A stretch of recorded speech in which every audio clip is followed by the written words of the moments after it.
Assalamu alaikum and very good morning to all of you, dear students. We are learning class 9 science biology, and in that we are learning chapter number 14, natural resources. Yes, dear students, we are learning natural resources. In our last video, we have seen about the different natural resources which are present on the earth's surface, which are land, water, and air. And in that, we had discussed in detail about the air. We had also discussed about the biotic and abiotic components of the biosphere. Now, today, further into this chapter, further into the topic air, we are further moving. Let's recall back what we had seen in our last video, that we have seen that the movement of air resulting in the diverse atmosphere, that as the air moves from the high pressure to low pressure, it creates wind, right? So in this video today we are going to learn about further in detail about the air. So first let's discuss what we are going to learn today's video.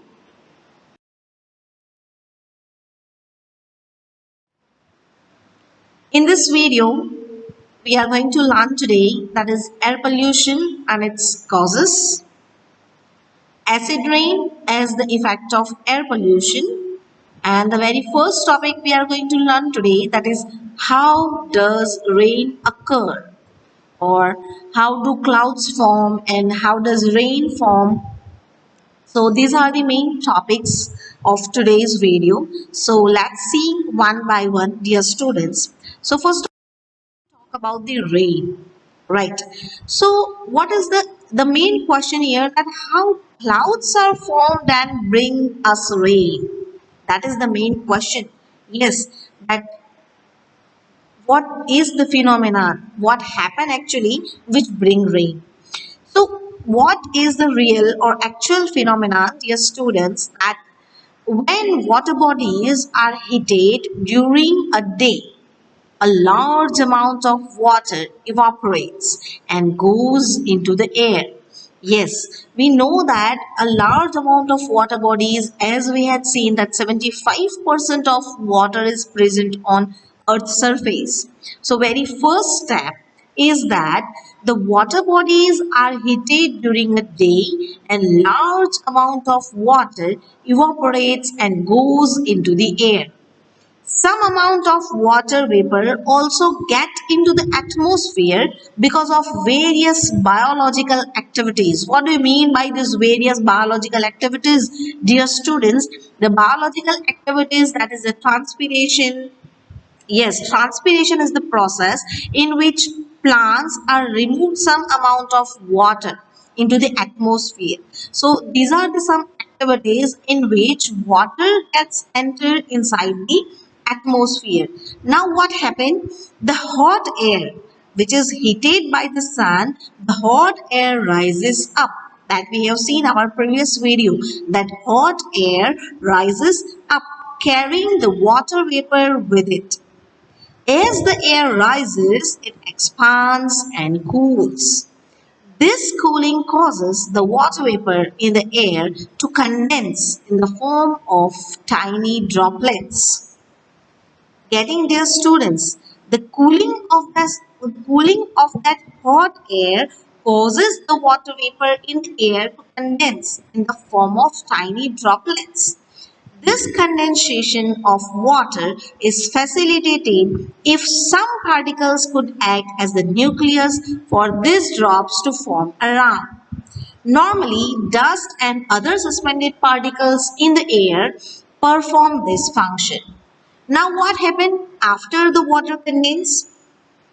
Once the water droplets are formed, they grow bigger by the condensation of these water droplets. When the drops have grown big and heavy, they fall down in the form of rain. Sometimes, when the temperature of air is low enough, precipitation may also occur. Precipitation means the water come back in the form of snow, sleet or hail. Getting, dear students, so this is the actual phenomenon, that how the water or how does rain form. That very first step is the sun hits the ocean or the water bodies which are present on the earth, gets heated by the sun. The second step, that ocean water evaporates and rises into the air. Third, the water vapor cools and condenses to become droplets which form clouds. The fourth step, if enough water condenses, the drops become heavy, enough to fall to the ground as rain and snow, in the form of rain and in the form of snow. And the last step is some rain collects in ground wells, the rest flows through rivers back into the ocean. So this is all about the how does rain occur. So I think the idea is clear to you, dear students, that how does rain form.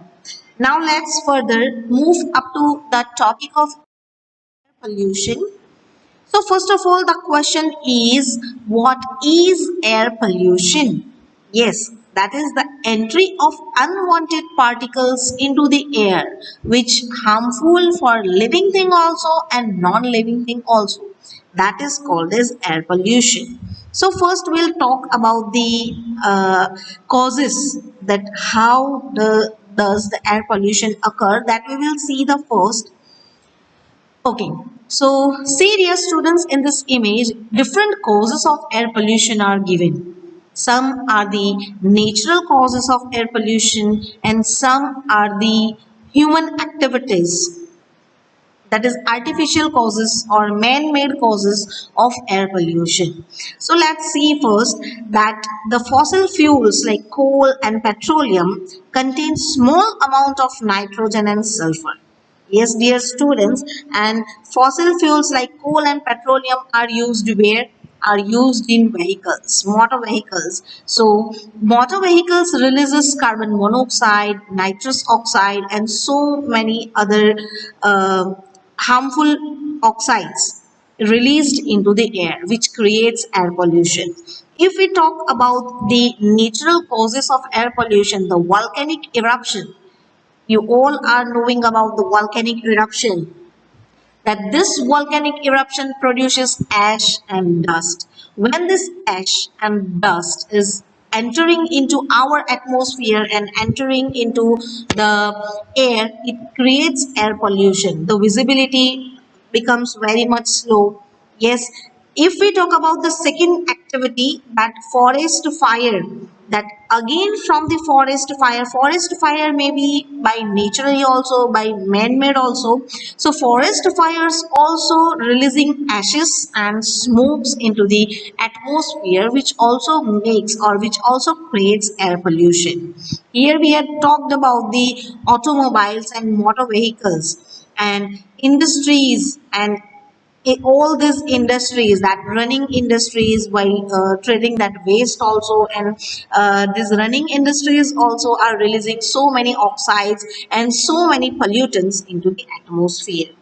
Now what are these are the causes of the air pollution. What will be the effects of the air pollution? Air pollution की effect क्या हो सकती है? As day by day the human activities are increasing, which creates lots of air pollution. So what should be the effects of air pollution? Let's see, dear students.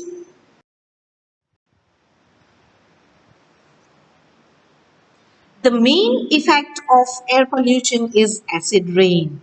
A very big and we can say a dangerous effect. It is called as acid rain. Now, what is acid rain actually? Let's see in detail.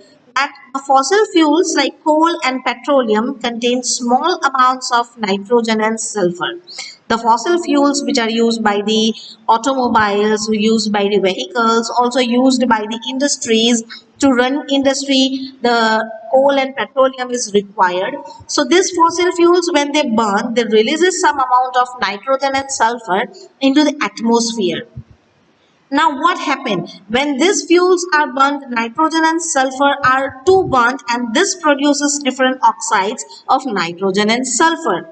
Getting that they are producing the nitrogen oxides and sulfur oxides. Now this nitrogen oxides and sulfur oxides, when they react with the water, when water comes, rainfall occurs, and when these oxides reacts with the water, they forming the acids like nitric acid, that is HNO3, and sulfuric acid, that is H2SO4.